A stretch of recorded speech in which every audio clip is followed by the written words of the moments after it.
Today, I'm going to be talking about some of the work that has been going on here at CBS about transformation of healthcare, especially with the use of AI.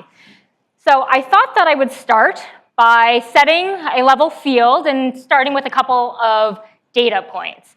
So you've probably heard the first one. Healthcare is incredibly expensive. Worldwide, healthcare expenditures comprise 10% of GDP, and here within the US, that number is much higher, it's 18%. And there have been massive efforts to try to reduce costs, improve access and quality of care, and it's been very challenging over the last couple of decades. But I'm here to share with you that we're really on the cusp of transformation. And where is that coming from?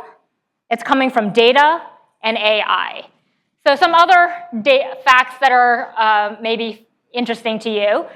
A single hospital in 1 year generates around 50 petabytes of data. And this doesn't even include all the data that every single one of you are collecting daily with your devices and wearables.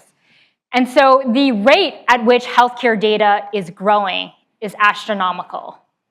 And yet, a tiny percentage of that data is being used.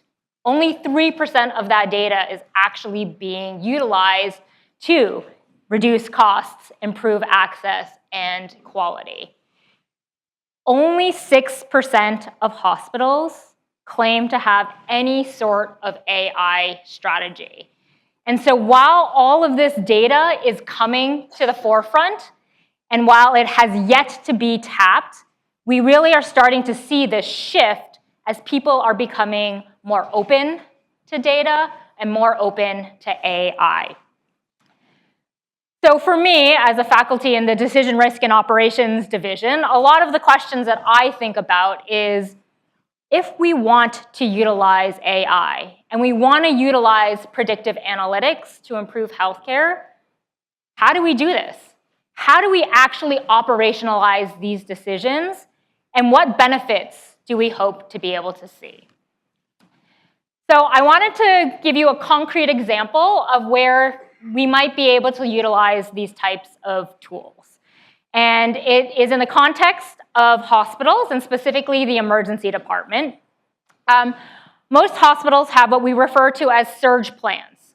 So when demand exceeds supply of resources, physicians, nurses, beds, etc., hospitals will enact surge plans. There's a whole bunch of different things that come into play, one of which is bringing in additional staff. So this can be done by asking your current staff to work overtime. It could be calling in agency staff that kind of float around and complement your full-time staff. And so what we were looking at is, how can real-time information and predictions help us make these types of decisions? First, is there value to having this real-time information? Can our predictions improve at all? And second, if they do, how do we actually make decisions based on the predictions that we're getting? So to give you a little context of how some staffing decisions are made, there's essentially 2 time periods. At the first one, which is done weeks or months in advance, we want to determine what the base staffing level is. Think of this as how many FTEs you want to hire. And the benefit of this is being paid at your base rate.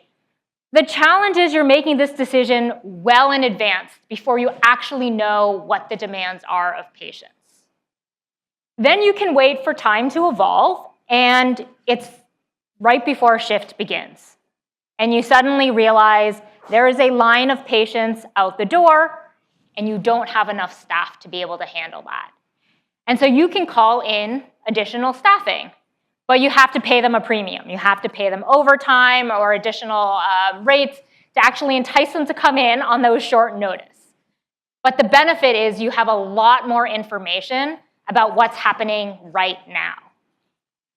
Let me give you a little intuition about that real-time information and why it can be helpful. Every winter, we know that we are going to have to suffer through flu. But what we don't know is how bad the flu season is going to be today. We don't know what next year's flu season is going to look like. And so this is data from the CDC that shows how many patients in the US were hospitalized with the flu each year. One thing you'll note is there's massive variation. COVID is basically zero during 2020, 2021. But you may or may not remember, in 2017 and 2018, it was a particularly bad flu season. Actually, here in New York, some hospitals were opening up tents next to their hospital to accommodate all the patients that were coming in. This past flu season that we're coming out of was also quite bad. Now, we know that flu is going to happen in that December-February time period. We don't know in May how bad it's going to be. But once you're in it, you know, right? You know how many people around you have the flu, and you can account and incorporate that information, that real-time information, in your staffing decisions. So what we did here was we built a framework to establish a protocol to do nurse staffing. We built a two-stage prediction model that used information months in advance, and then at the surge stage, we used real-time prediction, including things like how many patients are with the flu today in our emergency department, how many people are searching on Google, do I have flu? Because everybody seems to do that first. The next thing we did is, based on these predictions and knowing we had this information, can we come up with a staffing protocol to actually guide the decisions? We build a model to do this. It has a number of features. It's easy to calculate. It has interpretation that lends itself when we're convincing staffing, the nurse staff, to incorporate our protocol of why we are making the recommendations we are. And we're able to show that it has really strong performance, in fact, near optimal performance.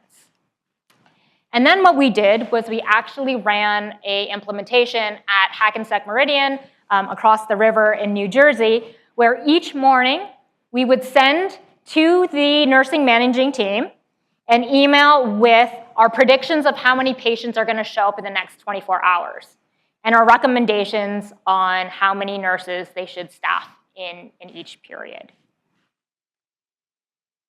So what did we find by doing this? I won't go into all the details of the statistics.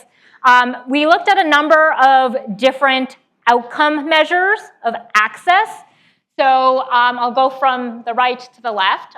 Left without being seen. These are individuals that show up at the emergency department, are waiting. They wait too long, they get frustrated, and they decide to go home because they waited too long and they didn't get access. Unfortunately, many of those patients do end up coming back to the hospital. But we can see with our implementation, there was actually no impact on patients who left without being seen. We also see for patients the amount of time they spend in the emergency department and how much time they spend waiting. There was no significant effect whatsoever. But we found that there was a reduction of staffing costs by having our recommendation available. We estimate that if this was translated across an entire year, this would result in $1.4 million in savings without any impact on quality or access. And so here's where the opportunities really lie with AI, leveraging the information and data that is available to us to be able to make smart decisions, utilizing the resources that are available so we can make sure that they are there when the patients that need it are showing up. So I hope that this gives you just a small little example of how AI can be used to what we like to refer to in the healthcare space as the triple aim. This is kind of the holy grail of what we want to get, which is better access to care, lower costs, and improved quality. So thank you, all of you, for being here, and I look forward to chatting with you later.